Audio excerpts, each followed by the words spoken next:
Friends आज આપણે ધોરણ 7 વિષય સામાજિક વિજ્ઞાન એમાં પ્રકરણ નંબર 5 વનવાસી વિચરતી જાતિ અને સ્થાનિક સમુદાયની ચર્ચા કરવાની છે।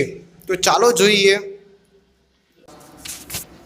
આપણે આગળ જોયું કે કેવી રીતે રાજ્યનો ઉદ્ભવ અને તેમનું પતન થયું। આમ છતાં નગરો અને ગામમાં નવી કળા, હસ્તકળાઓ અને ઉત્પાદક પ્રવૃત્તિઓનો વિકાસ થયો। આ સમયગાળામાં કેટલાક મહત્વપૂર્ણ રાજનૈતિક, સામાજિક, આર્થિક પરિવર્તનો પણ થયા। પરંતુ સામાજિક પરિવર્તન બધી જગ્યાએ એક સરખું ન હતું। વિવિધ સમાજ અલગ અલગ રીતે વિકસિત થયા।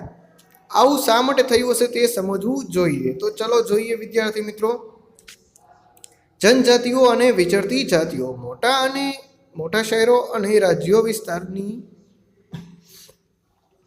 દૂર સદીઓથી પોતાની સંસ્કૃતિ અને ઓળખને પ્રસ્થાપિત કરતો એક વિશિષ્ટ સમાજ પણ ભારતમાં વસતો હતો, જેને આપણે જનજાતિ સમુદાય કે વનવાસી સમુદાય તરીકે ઓળખીએ છીએ।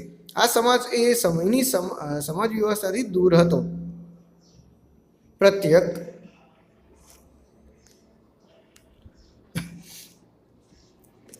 જનજાતિના સભ્યો કબીલાઈ પ્રથાથી એકબીજા સાથે જોડાયેલા હતા। તેઓ શિકારી, સંગ્રહખોર અને પશુપાલક તરીકે થોડે ઘણે અંશે ખેતી દ્વારા પોતાનું જીવન જીવતા હતા।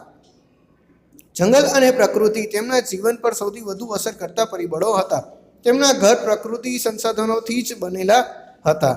આમ કેટલીક જનજાતિઓ એક જગ્યાએથી બીજી જગ્યાએ ભટકતી રહેતી, જેને આપણે વિચરતી કે વિમુક્ત જાતિ તરીકે ઓળખીએ છીએ। જનજાતિના લોકો જમીન અને જમીન પેદાશો પર સંયુક્ત રીતે નિયંત્રણ રાખતા અને પોતાના બનાવેલા નિયમોને આધારે પરિવારોમાં તેમની વહેંચણી કરતા। તેઓનું જીવન સામૂહિક સ્વરૂપનું હોવાથી તેમની અર્થવ્યવસ્થા પણ સામૂહિકતાનો સિદ્ધાંત જોવા મળે છે। જુદા જુદા સમુદાયમાં સામાજિક સમાનતા જોવા મળતી હતી। ઉપખંડના વિવિધ ભાગમાં ઘણી મોટી જનજાતિઓ વિકાસ થયો। સામાન્ય રીતે જંગલ, પહાડ, રણ અને દુર્ગમ જગ્યાઓ પર નિવાસ કરતા હતા। કેટલીક વાર તેમના કરતાં વધારે શક્તિશાળી સમાજ સાથે તેમનો સંઘર્ષ પણ થતો। આમ છતાં જનજાતિઓએ પોતાની સ્વતંત્રતા ટકાવી અને સંસ્કૃતિને બચાવી રાખી। જાતિ આધારિત સમાજ અને જનજાતિ આધારિત સમાજ વિવિધ જરૂરિયાતો માટે એકબીજા પર નિર્ભર હતો। સંઘર્ષ અને નિર્ભરતા સંબંધને કારણે બંને સમાજમાં ધીરે ધીરે પરિવર્તન આવ્યું। તો વિદ્યાર્થી મિત્રો, આપણે ખબર જ છે કે જેમ મોટા શહેર અને રાજ્યોનો જે દૂરનો વિસ્તાર હોય, એટલે કે જેને આપણે જંગલ વિસ્તાર કહીએ, એ વિસ્તારમાં ઘણા બધા લોકો રહેતા હોય છે, બરાબર છે, અને પોતાની સંસ્કૃતિ છે અને પોતાની જે ઓળખ છે એ પ્રસ્થાપિત કરતો એક સમાજ રાજ્યની બહાર મોટા શહેરોથી અલગ રહેતો હોય છે। અને આવા જ લોકોને, આવા જ સમુદાય છે એને આપણે કહીએ છીએ જનજાતિ સમુદાય અને વનવાસી સમુદાય, બરાબર। અને આવા સમુદાયમાં જે પણ લોકો રહે છે તે શિકાર કરતો હોય, સંગ્રહખોર કરતો હોય, પશુપાલન અને ખેતીની થોડીક નાની એવી પ્રવૃત્તિ કરતો હોય છે। અને આમાંથી કેટલાક લોકો છે એ એક જગ્યાએ સ્થિર રહે છે, એક જ જગ્યાએ રહેતા હોય છે, અને કેટલાક લોકો છે એ બીજી જગ્યાએ જતા હોય છે, એક સ્થળેથી બીજા સ્થળે સ્થળાંતર કરતા હોય છે। એટલે આવા લોકો છે તેને આપણે કહીએ છીએ વિચરતી કે વિમુક્તિ જાતિઓ, બરાબર। એ લોકો મુખ્યત્વે તો જે કુદરતી સંસાધનો છે, જે જમીન પેદાશ છે, જમીનમાંથી ઉગતી વસ્તુઓ છે, તેનો જ આધાર રાખતા હોય છે। હવે જોઈએ તેમાં આગળ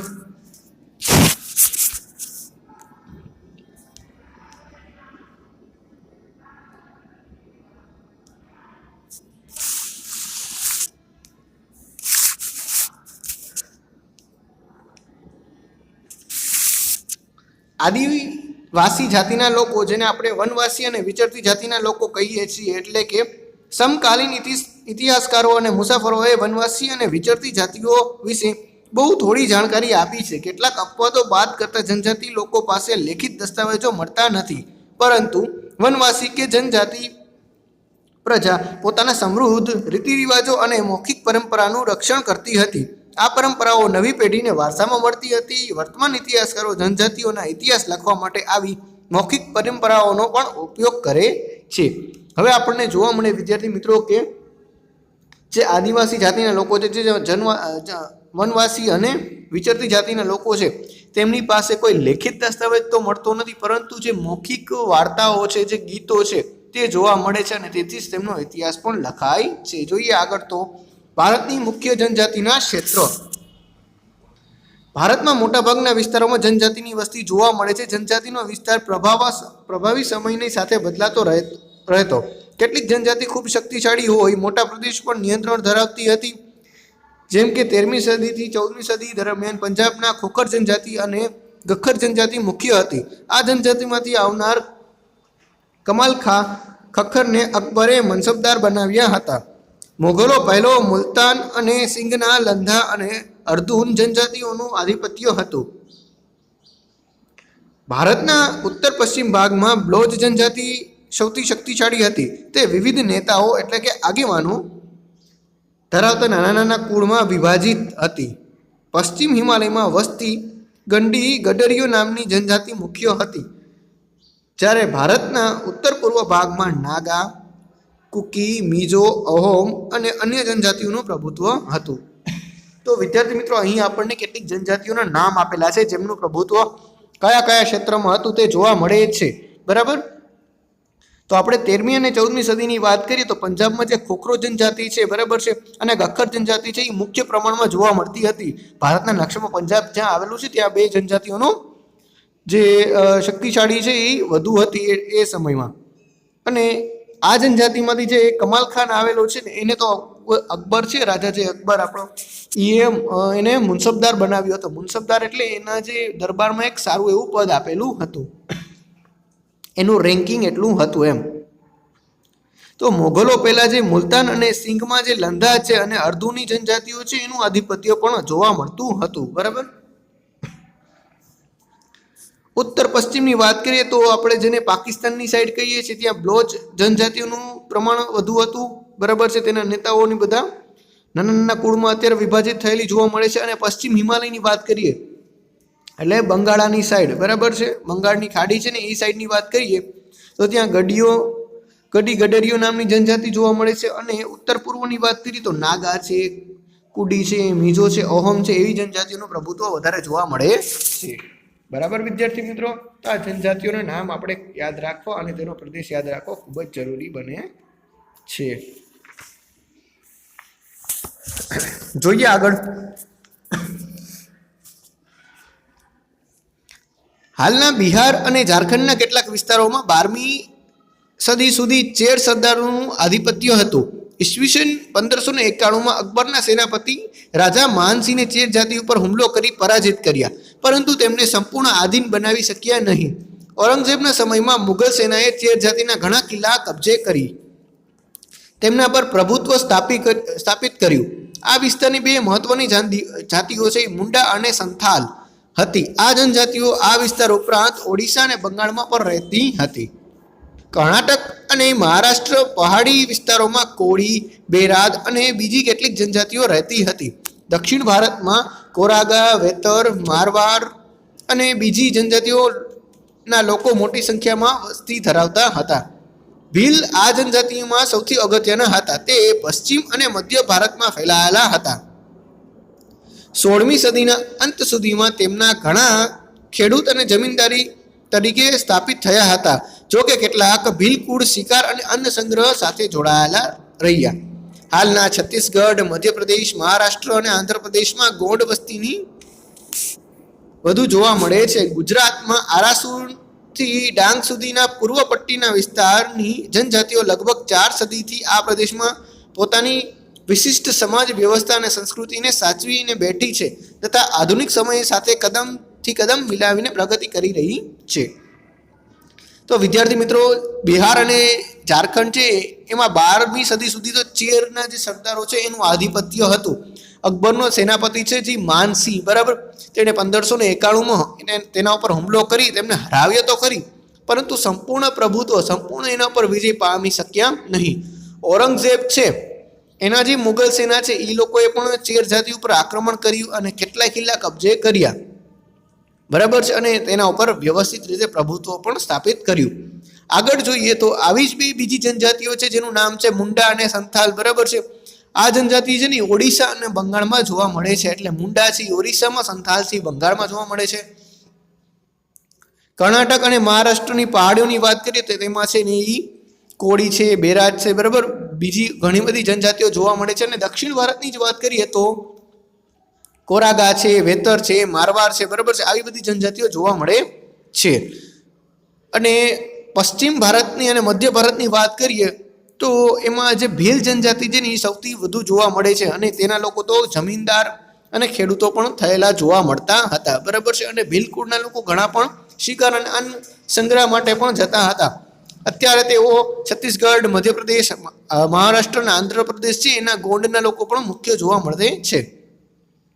ગુજરાતની વાત કરીએ તો આરાસુરના ડુંગરોથી લઈ એટલે કે અરવલ્લી પર્વતમાળાથી લઈને છેટ ડાંગ છે આપણું દક્ષિણ ગુજરાતનું રાજ્ય જિલ્લો, ત્યાં સુધીના જે જનજાતિઓ આપણને જોવા મળે છે લગભગ 4 સદી એટલે 400 વર્ષથી અહીં રહે છે તેવું માનવામાં આવે છે. હવે જોઈએ વિચરતી અને વિમુક્ત જાતિ. વિચરતી અને વિમુક્ત જાતિના લોકો પોતાના પશુઓ સાથે દૂર દૂર સુધી ફરતા રહેતા. તેમનું જીવન મોટે ભાગે પશુપાલન પર આધારિત રહેતું. તેઓ સ્થાયી ખેડૂતો પાસેથી અનાજ, કપડાં, વાસણ અને અન્ય વસ્તુઓ માટે ઊન, ઘી વગેરે વસ્તુઓનો વિનિમય પણ કરતા હતા. કેટલીક વિચરતી જાતિઓ જાનવર પર સામાન લાદી એક જગ્યાએથી બીજી જગ્યાએ વસ્તુઓનું ખરીદ વેચાણ કરતી હતી. હવે અહીં આપણને જોવા મળે છે વિચરતી જાતિ અને વિમુક્તિ જાતિ એટલે શું કે એક સ્થળેથી બીજી સ્થળે જાય ત્યારે શું થતું વિદ્યાર્થી મિત્રો કે તેઓ સહકુટુંબ અને ક્યારેક ક્યારેક તો આખું ગામડા છે તે આખું વિચરતું રહેતું હતું.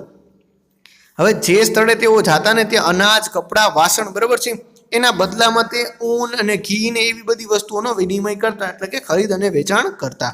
અને જે પ્રાણીઓ છે તેના ઉપર સામાન રાખીને જતા હતા. અહીં જોવા મળે છે તે પિક્ચર છે જો કે કેટલા બધા લોકો છે તે એક સ્થળેથી બીજા સ્થળે જતા હતા. હવે જોઈએ વણઝારા. ભારત અને ગુજરાતના સંદર્ભમાં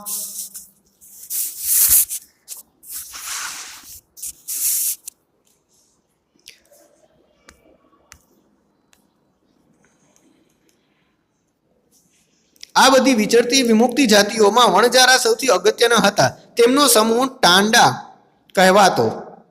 અલાઉદ્દીન ખિલજી દિલ્હીના બજારો સુધી અનાજ અને ચીજ વસ્તુઓ લાવવા લઈ જવા માટે તેમનો ઉપયોગ કરતો. બાદશાહ જહાંગીરે પણ વણઝારા દ્વારા બળદો પર અનાજ લાદીને શહેરોમાં વેચવાના તેમના કાર્યોનો ઉલ્લેખ કર્યો છે. ખાસ બાબત તો એ છે કે યુદ્ધ દરમિયાન વણઝારો બળદની પહોંટ દ્વારા મુગલ સેના માટે અનાજ અને ચીજ વસ્તુઓ લાવતા. એક રીતે જોઈએ તો વણઝારા ભારત અને વિશ્વની કડી હતા. મધ્ય એશિયાથી અનેક ચીજ વસ્તુઓ તેમના દ્વારા ભારતમાં આવતી અને બહાર જતી. હવે શું થતું કે વણઝારા છે તો વિદ્યાર્થી મિત્રો વણઝારા છે બરાબર છે એમનું બીજું નામ છે ને ટાંડુ છે. તો આ ટાંડુ જ એટલે શું કે પોઠનો સમૂહ, બરાબર છે.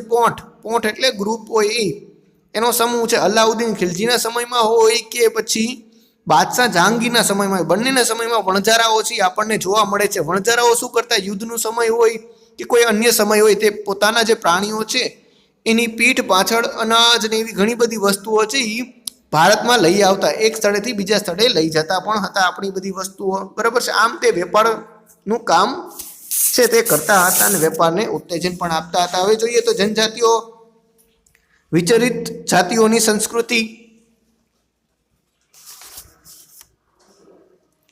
કેટલીક વિચરતી વિમુક્તિ જાતિઓ ઘેટા, બકરા, ઘોડા, ગાય, ભેંસ અને બળદના વેપાર સાથે પણ સંકળાયેલી હતી. વિવિધ જાતિના નાના મોટા ફેરિયાઓ એક ગામથી બીજે ગામ જઈને જાતે બનાવેલા દોરડા, ઘાસની ચટાઈ અને મોટા થેલા વેચતા. કેટલીક વિચરતી વિમુક્ત જાતિઓ કાગસિયા મોઢવાનો સમાવેશ થતો હતો જે બંગડી અને સૌંદર્ય પ્રસાધનોના વેપાર સાથે જોડાયેલા હતા. કેટલીક વિચરતી જાતિઓમાં નટ, બજાણિયાનો સમાવેશ થતો. તેઓ વિભિન્ન અંગ કસરતો દ્વારા લોકોનું મનોરંજન કરતા. ગુજરાતમાં વણઝારા, માલધારી, નટ, બજાણિયા, કાંગસરિયા જેવી વિચરતી જાતિઓ જોવા મળે છે. તો કેટલાક જો વિચરતી જાતિના લોકો છે તે આ બધા જે ઘાસ ચારવાનું કામ છે એ કરતા હતા, એટલે એક જગ્યાથી બીજી જગ્યાએ જતા. તો કેટલાક લોકો છે એ ફેરિયા બની ગયા હતા.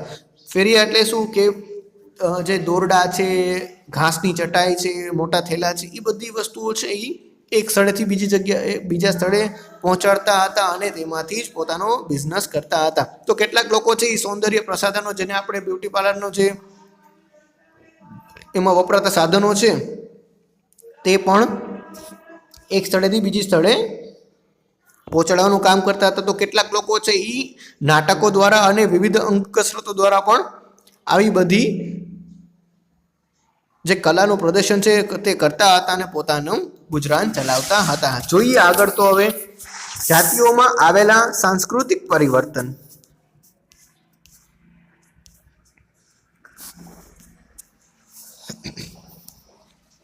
અર્થવ્યવસ્થા અને સમાજની જરૂરિયાતો વધતા નવા કલા કૌશલ્યો ધરાવતા લોકોની આવશ્યકતા ઊભી થઈ. સમાજ જુદી જુદી જાતિઓમાં વિભાજિત થયો. બીજી બાજુ ઘણી જનજાતિઓ અને સામાજિક જૂથોને જ્ઞાતિ આધારિત સમાજમાં સમાવી તેમને જાતિનો દરજ્જો આપવામાં આવ્યો. આવી જાતિઓમાં વિશિષ્ટ કૌશલ્ય ધરાવતા સમુદાય છે.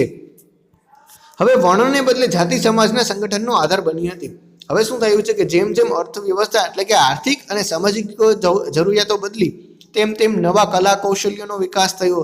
અને હવે ચેન્જ એવો થયો કે પહેલે જે વર્ણો હતા 4 વર્ણો, બરાબર છે, હવે એ વર્ણો છે એ ધીરે ધીરે જાતિમાં પરિણમવા લાગ્યા. બરાબર. તો ચલો આગળ જોઈએ.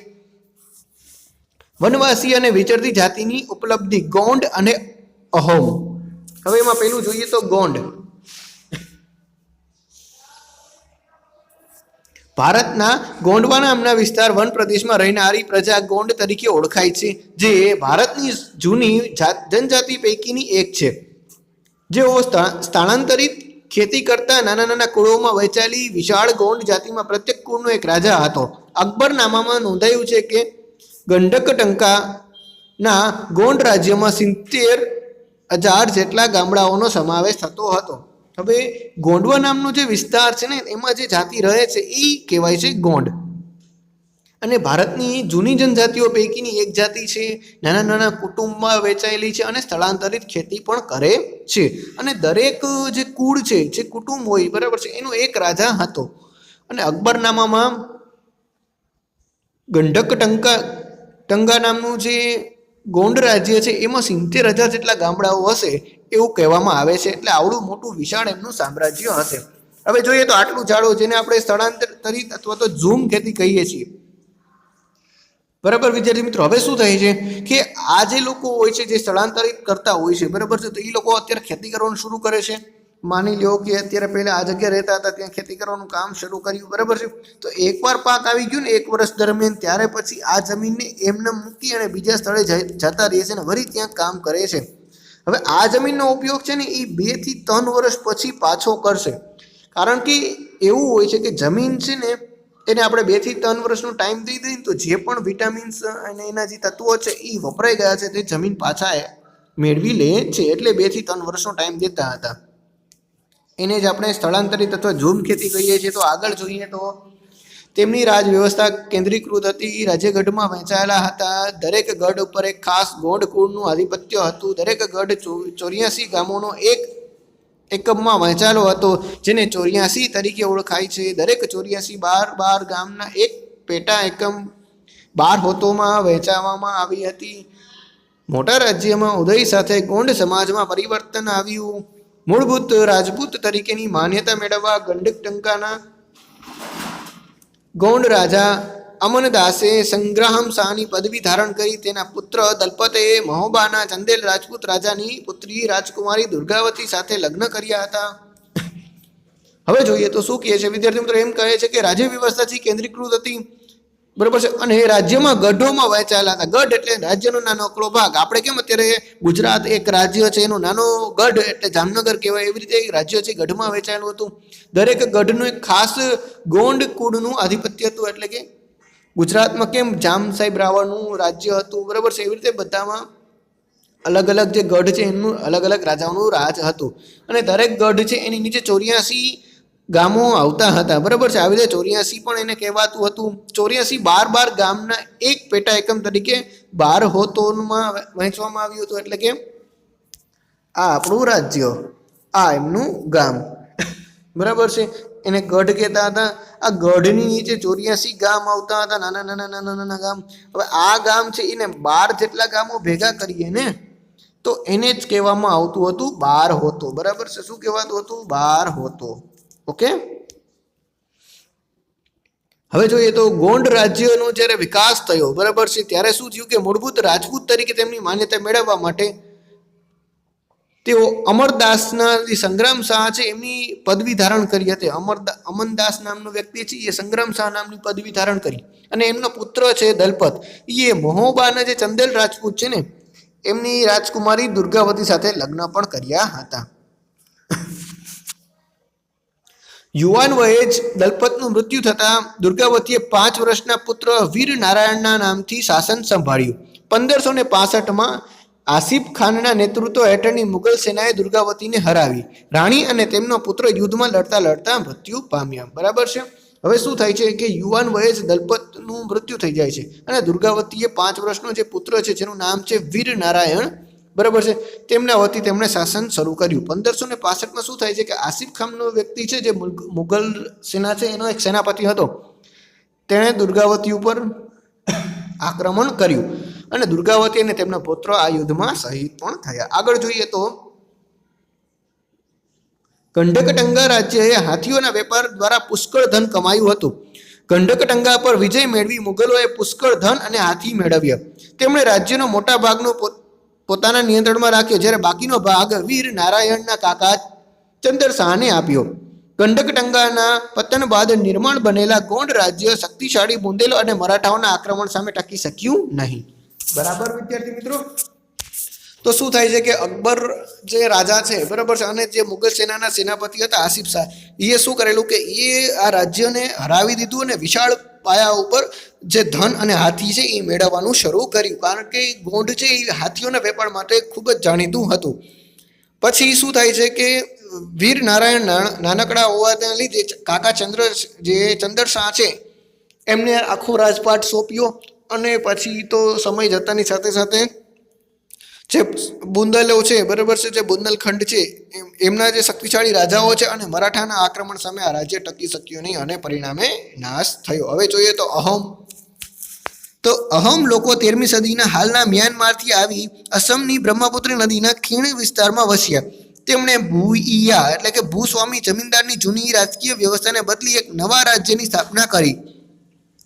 16મી સદીમાં ચૂંટ્યો એટલે કે 1523 અને કોચ હાજો એટલે 1581માં રાજ્યને પોતાના રાજ્યમાં ભેળવી આસપાસની જનજાતિઓને જીતીને એક વિશાળ અહોમ રાજ્યની સ્થાપના કરી. 17મી સદીમાં તો તેઓ દારૂગોળો અને તોપનું નિર્માણ પણ કરી શકતા હતા. જો કે દક્ષિણ પશ્ચિમથી અહોમ લોકો ઘણા આક્રમણો થયા. ઈસવીસન 1662માં મીર જુમલાના નેતૃત્વ હેઠળની મુગલ સેના સામે બહાદુરીથી લડવા છતાં તેઓ હાર્યા, પરંતુ એ વિસ્તાર પર મુગલનું પ્રત્યક્ષ પ્રભુત્વ લાંબા સમય સુધી ટકી શક્યું નહીં. બરાબર વિદ્યાર્થી મિત્રો, હવે જોઈએ તો અહોમ છે એ 13મી સદીમાં લગભગ મ્યાનમાર છે, બરાબર છે, ત્યાંથી આવીને અસમની જે બ્રહ્મપુત્ર ખીણ છે ત્યાં વસ્યા હતા. તેમને ભૂઈયા એટલે કે ભૂસ્વામી એટલે જમીનદાર પણ કહેવામાં આવે છે, કે જેનું સ્વામિત્વ છે જમીન ઉપર હોય, એટલે કે જમીનના માલિક એમ. અને 16મી સદીમાં તો ચૂંટીઓ અને કોચ હાજો નામના 2 રાજ્યોને જીતી અને પોતાનું સામ્રાજ્ય છે વિશાળ બનાવ્યું હતું. બરાબર છે. અને 17મી સદીમાં જોઈએ તો તેઓ જે દારૂગોળો છે, બરાબર છે, જે ગોળો તોપમાં વપરાય છે, એ તોપો અને દારૂગોળો બંને બનાવી શક્યા હતા, પરંતુ લાંબા સમય સુધી આક્રમણો થવાના લીધે તેમનો વિનાશ થયો હતો. 1662માં મીર જુમલાના નેતૃત્વ હેઠળ જે મુગલ સેના આવી હતી ને, તેઓએ અહોમને હરાવ્યા, પરંતુ મુગલ સેનાનું લાંબા સમય સુધી પ્રત્યક્ષ એટલે કે ડાયરેક્ટ રાજ રહ્યું નહીં. હવે જોઈએ આગળ તો અહોમ રાજ્ય બળજબરીપૂર્વકના શ્રમ એટલે લેબર ફોર્સ પર આધારિત હતું. જે લોકો પાસે રાજ્ય માટે બળજબરીથી કામ કરાવતું તે પાઈક કહેવાતા. દરેક ગામમાંથી નિશ્ચિત કરવામાં આવેલા સંખ્યામાં પાઈક મોકલવાના રહેતા. વસ્તી ગણતરીના આધારે વધુ વસ્તી ધરાવતા વિસ્તારોમાંથી ઓછી વસ્તી વિસ્તારોના લોકોને ખસેડવાથી અહોમ કુળ તૂટી ગયા. 17મી સદીના પ્રથમ દશકમાં વહીવટી વ્યવસ્થા કેન્દ્રીકૃત બની. વર્તમાન કાયદા અને જોગવાઈઓ અનુસાર કોઈ વ્યક્તિ પાસે બળજબરીપૂર્વક કામ કરાવવું એ ગુનો ગણાય છે, જ્યારે આપણે સૌ જાણીએ છીએ આ જનજાતિના તમામ પુરુષો યુદ્ધના સમયે સેનામાં જોડાતા અને અન્ય સમયમાં સિંચાઈ વ્યવસ્થા તેમજ સાર્વજનિક કાર્ય કરતા. અહોમ લોકોએ ચોખાની ખેતીની નવી પદ્ધતિઓ અમલમાં મૂકી. અહોમ સમાજ કુળમાં વહેંચાયેલો હતો. તેમના કુળને ખેલ કહેવામાં આવતું હતું. દરેક ગામ પર ખેલનું નિયંત્રણ રહેતું હતું. ખેડૂતોને ગામના સમાજ દ્વારા આપવામાં આવેલા જમીન ગામ સમાજની સમિતિ વગર રાજા પણ પાછી પણ લઈ શકતો ન હતો. શરૂઆતમાં અહોમ લોકો જનજાતિ દેવતાઓ એટલે પ્રાકૃતિના દેવતાઓની ઉપાસના કરતા હતા. રાજા દ્વારા મંદિરો અને બ્રાહ્મણોને જમીનનું દાન આપવામાં આવતું હતું. શિવસિંહ એટલે કે ઈસવીસન 1714 થી 1744ના સમયમાં હિન્દુ ધર્મનો ત્યાં ખૂબ મુખ્ય ધર્મ બની ગયો હતો. હિન્દુ ધર્મ અપનાવ્યા પછી અહોમ રાજાઓએ પોતાની પરંપરા માન્યતાઓ સંપૂર્ણપણે છોડી નહીં. તો વિદ્યાર્થી મિત્રો, તો અહોમ રાજ્ય છે ને એમાં બળજબરીપૂર્વક સમ કરવામાં આવતું હતું. એટલે દરેક વ્યક્તિઓને ફરજિયાત રાજ્ય માટે કંઈક ને કંઈક જે સામાજિક કાર્ય છે એ કરવાના જ રહેતા હતા. અને જે આવા સામાજિક કાર્ય કરતા હતા ને, એટલે કે માની લો કે તમે છે અત્યારે આપણને ઓર્ડર મળે કે આપણે આ રસ્તો સાફ કરવાનો છે ફરજિયાત રીતે, તો એ અહોમ રાજ્યમાં આવી રીતની જ એક્ટિવિટી થતી હતી. અને તમે જો કામ કરો એમાં તો એને પાઇક કહેવામાં આવતા હતા. એટલે કે જે પણ આવી સામાજિક એક્ટિવિટીમાં ભાગ લેતા એને પાઇક કહેવામાં આવતા હતા. અને દરેક ગામમાં નિશ્ચિત સંખ્યા હતી, વસ્તીના આધારે સંખ્યા નક્કી થતી હતી કે જેટલી વસ્તી વધુ હોય તો એટલા જ પાઇક વધારે, જેટલી વસ્તી ઓછી હોય એટલા પાઇક ઓછા મગાવવાના. પરિણામે શું થયું કે જે નાની નાની વસ્તીઓ છે એમાં આખા અહોમ સામ્રાજ્યનું વિભાજન થયું અને પરિણામે તે વિનાશના આરે આવ્યું. 17મી સદીના પ્રથમ દશકામાં તો જે આખું વહીવટી તંત્ર છે ને કેન્દ્રીકૃત બન્યું. એટલે કે એક જ જગ્યાએથી શાસન થવા લાગ્યું. રાજા કહે ને એમ જ થતું હતું. પરંતુ આપણે બધાને ખબર છે કે વર્તમાનમાં એવા કાયદાઓ છે કે આપણે કોઈ પણ વ્યક્તિ સાથે પાસે બળજબરીપૂર્વક કામ કરી શકીએ નહીં અને લઈ પણ શકીએ નહીં, કારણ કે તે કાયદાકીય ગુનો છે. હવે શું થતું કે યુદ્ધના સમયે છે ને પુરુષો સેનામાં જોડાતા, અને જે યુદ્ધનો સમય ન હોય એટલે કે ખાલી સમય હોય ત્યારે તે સિંચાઈ વ્યવસ્થા માટેના અને સામાજિક કાર્ય કરતા હતા. અહોમે જે ચોખાની નવી પદ્ધતિથી કઈ રીતે ખેતી કરી તેનો અમલ મૂક્યો હતો.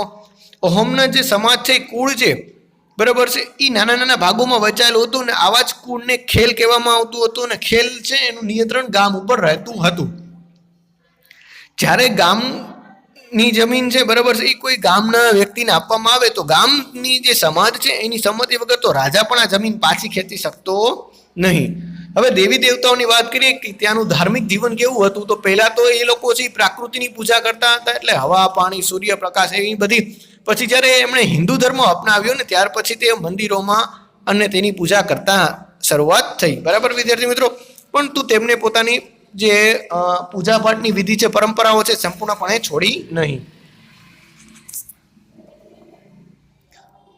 અહોમ સમાજ એક અત્યંત સુસંસ્કૃત સમાજ હતો. કવિ અને વિદ્વાનોને જમીન દાન આપવામાં આવતી હતી. નાટ્ય પ્રવૃત્તિને પ્રોત્સાહન આપવામાં આવતું હતું. સંસ્કૃતની અગત્યની સાહિત્ય કૃતિઓના સ્થાનિક ભાષામાં અનુવાદ કરવામાં આવ્યો હતો. બુરંજી નામની ઐતિહાસિક કૃતિને પહેલા અહોમ ભાષામાં અને પછી આસામી ભાષામાં લખવામાં આવી હતી.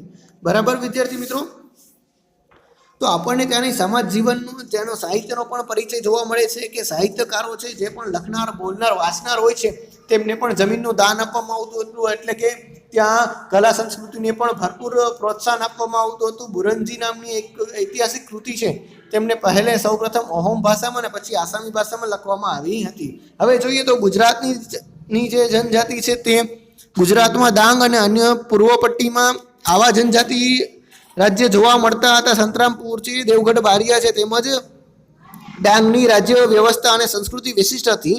તેમના તમાશા, ભવાડા અને ઠાકરિયા જેવા નૃત્યો વિશ્વ વિખ્યાત છે. ડાંગમાં ડાંગ દરબાર પ્રતિ વર્ષ ભરાય છે, જેમાં રાજાઓને વર્ષાસન આપવામાં આવે છે. બરાબર વિદ્યાર્થી મિત્રો, તો આ બધા ગામડાઓના નામ છે જ્યાં આવી બધી જનજાતિઓ જોવા મળે છે. અને સ્પેશિયલી વાત કરીએ તો તેમના જે નૃત્યો હોય છે તેમને તમાશા છે, ભવાડા છે અને ઠાકરિયા પણ કહેવામાં આવે છે, જે અત્યારે વિશ્વમાં પણ વ્યાખ્યાત જોવા મળે છે. અને ડાંગમાં તો ડાંગ દરબાર ભરાય છે દર વર્ષે. એટલે ત્યાંના રાજા હોય ને ડાંગ દરબાર, ડાંગ છે એક જિલ્લો છે ગુજરાતનો, ત્યાં દર વર્ષે આવો એક મેળો ભરાય ડાંગ દરબાર, બરાબર છે. ત્યાં અને ત્યાં જે રાજા હોય ને તેને વર્ષાસન આપવામાં આવે, એટલે કે થોડીક ભેટો તેને આપવામાં આવે છે. હવે જોઈએ તો ડાંગ દરબાર છે તેનું શું મહત્વ છે, ક્યારે શું છે, ચલો જોઈ લઈએ. તો હોળીના તહેવાર દરમિયાન દરબાર ભરવાની શરૂઆત વર્ષ પહેલા થઈ ગઈ હતી. સરકારે ડાંગી રાજા અને તેમના નાયકોને તેમના હકના બદલામાં વંશ પરંપરાગત સાલિયાણું આપવાનું નક્કી કર્યું છે, જે પરંપરા આજે પણ ચાલુ છે. એટલે કે સાલિયાણું આપવામાં આવે, થોડાક પૈસા એમને આપવામાં આવે, જે સરકારે નક્કી કર્યું છે તે, કારણ કે તેમને હજી પણ સંસ્કૃતિ જાળવી રાખી છે તેથી. બરાબર. હવે જોઈએ તો બદલાતો સમય. 16મી અને 17મી સદી સુધીના જનજાતિના ઇતિહાસને આપણે સમજવાનો પ્રયત્ન કર્યો.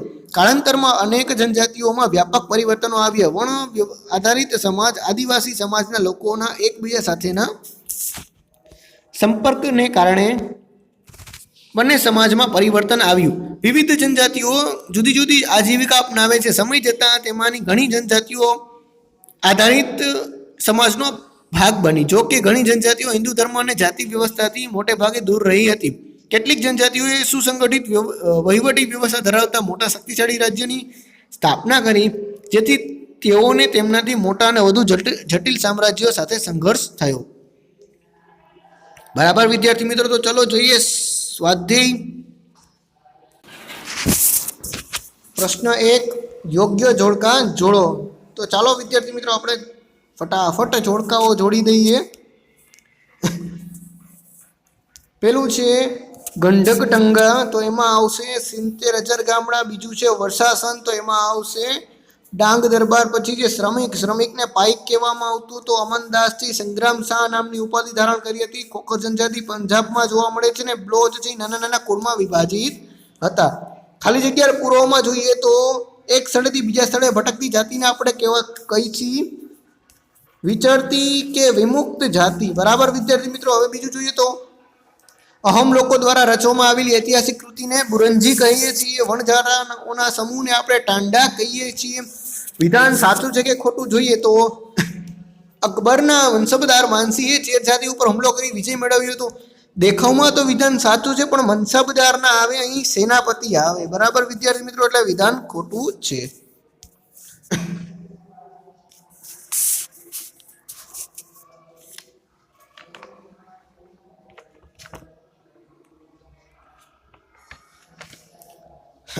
આગળ જોઈએ બીજું. ગુજરાતમાં નટ, બંજાણિયા, કાંગસિયા જેવી વિચરતી વિમુક્ત જાતિઓ વસે છે, તો વિધાન સાચું છે. ત્રીજું જોઈએ તો ગોંડ લોકો તોપનું નિર્માણ કરતા હતા. વિધાન ખોટું છે. ગોંડ નહીં, અહોમ લોકો તોપનું નિર્માણ કરતા હતા. બરાબર છે, દારૂગોળો અને તોપનું. ચોથું વિધાન જોઈએ તો દક્ષિણ ગુજરાતમાં વેતર, કોરાગા અને મારવાડ જાતિના લોકો વસતા હતા. સાચું વિધાન છે. નીચેના પ્રશ્નના ઉત્તર આપો. તો વિદ્યાર્થી મિત્રો ફટાફટ જોઈએ. પહેલું એમાં વિચરતી જાતિના પશુપાલક અને સ્થાયી ખેડૂતો વચ્ચે કયા પ્રકારનો વિનિમય થતો હતો? તો વિદ્યાર્થી મિત્રો આપણને ખબર છે કે તેઓ ઘી અને બીજી બધી વસ્તુઓના બદલામાં તે જે ઊનના રેસા છે, કપડાં છે, બરાબર છે, જે ચામડાનો થેલો છે, એ બધી વસ્તુઓનું વિનિમય કરતો હતા. તો આ તમને ચોપડીમાંથી, ટેક્સ્ટબુકમાંથી ઇઝીલી મળી જાય એવો છે. બીજું જોઈએ તો જનજાતિઓમાં જોવા મળતા સામૂહિકતાનો સિદ્ધાંત સમજાવો. એટલે સામૂહિકતાનો સિદ્ધાંત એટલે કઈ રીતે તેઓ સાથે રહેતા હતા. તો ગોંડ લોકોની વાત કરીએ તો તેમણે બળજબરીપૂર્વક કામ કરવામાં આવતું હતું, પરંતુ સામાજિક કામ કરતા હતા, જેથી કરીને સમાજનો વિકાસ થાય. તો આ એક એમનો સામૂહિકતાનો સિદ્ધાંત હતો. બરાબર છે. અને એક જ રાજા હતો, એટલે જેથી કરીને તેઓ પોતાના રાજાનું જ પાલન કરતા હતા, રાજાજ્ઞાનું જ પાલન કરતા હતા. તો આ એક એમનો સામૂહિકતાનો સિદ્ધાંત હતો. જરૂરત પડે તો પુરુષો યુદ્ધમાં જતા હતા. આ પણ સામૂહિકતાનું સિદ્ધાંતનું સમજાવે છે. આગળ જોઈએ પ્રશ્ન 3. તો અહોમ સમાજ સુસંસ્કૃત સમાજ હતો. આવું શાના આધારે કહી શકાય છે? કારણ કે આપણે જોઈએ તો કવિ અને વિદ્વાનોને જમીન દાનમાં આપવામાં આવતી હતી. નાટ્ય પ્રવૃત્તિને પ્રોત્સાહન આપવામાં આવતું હતું. સંસ્કૃતની જે અગત્યની સાહિત્યની કૃતિ છે, બરાબર છે, એ સ્થાનિક ભાષામાં અનુવાદ કરવામાં આવતા હતા. બુરંજીની વાત કરીએ તો એ એમનો સૌપ્રથમ અહોમ ભાષામાં પણ ટ્રાન્સલેટ લખવામાં આવી છે. બરાબર છે. આગળ જોઈએ 5મો પ્રશ્ન. તો વણજારા અર્થતંત્ર માટે કેવી રીતે મહત્વપૂર્ણ હતા? જ્યારે પણ આપણે અર્થતંત્રની વાત કરતા હતા, બરાબર છે, તો આપણે જોઈએ છીએ કે વણજારા લોકો છે એ એક સ્થળેથી બીજા સ્થળે જતા હતા. બરાબર છે. અલાઉદ્દીન અને જહાંગીરના સમયમાં તેઓ બળદો છે એના ઉપર અનાજ લાદીને શહેરોમાં વેચવાના કાર્ય કરતા હતા. અને યુદ્ધના સમયે પણ જે વણજારાઓ છે બળદની પોઠો દ્વારા મુગલ સેના માટે અનાજ અને ચીજ વસ્તુઓ લાવતા હતા. આ રીતે વણજારાથી ભારત અને વિશ્વની કડી બનતા હતા. બરાબર વિદ્યાર્થી મિત્રો, અહીં આપણું સ્વાધ્યાય અને પાઠ બંને પૂર્ણ થાય છે. તો ફરી મળીશું આપણે ધોરણ 7ના સમાજના નવા પાઠ સાથે. Thank you.